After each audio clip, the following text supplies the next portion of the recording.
And the bottle house, too, went at least into the 30s.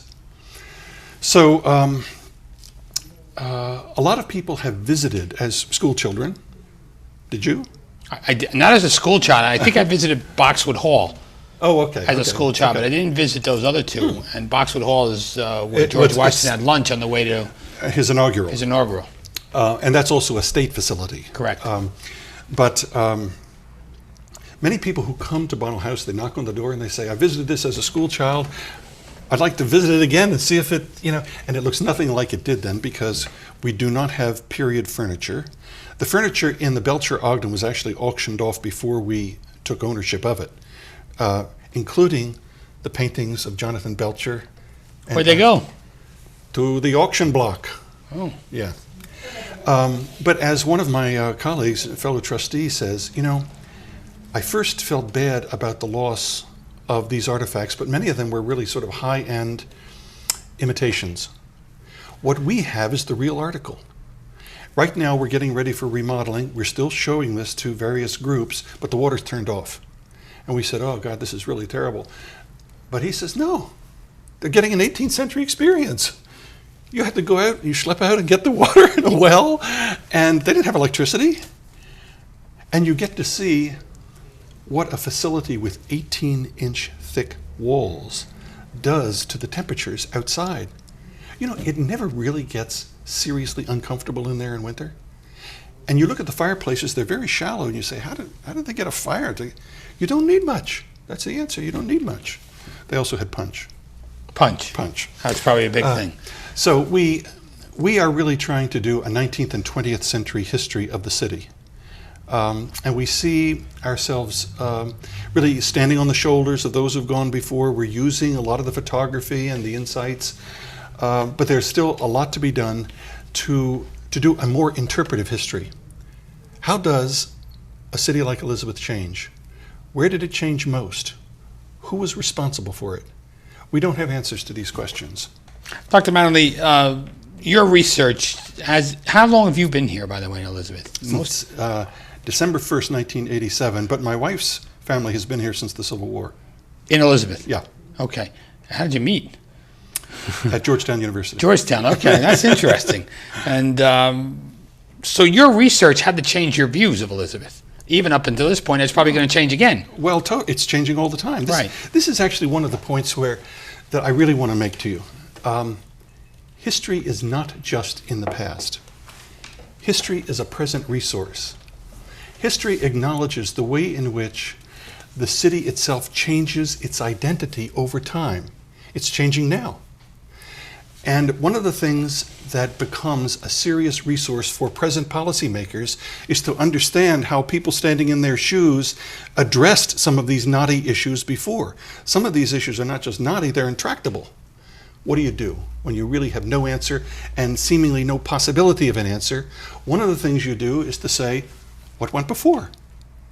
And you go back and you try to figure out what the similarities and differences are, and even if it doesn't give you an answer, it gives you the material to rethink the issue in your own vernacular.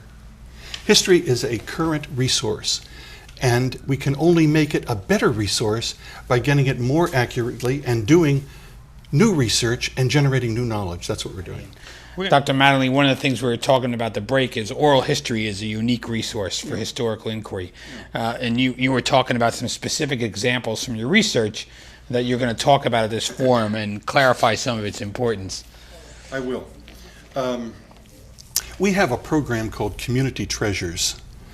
When we do a reconstruction of a neighborhood, we interview folks. We're doing this actually right now on the Community Development Block Grant.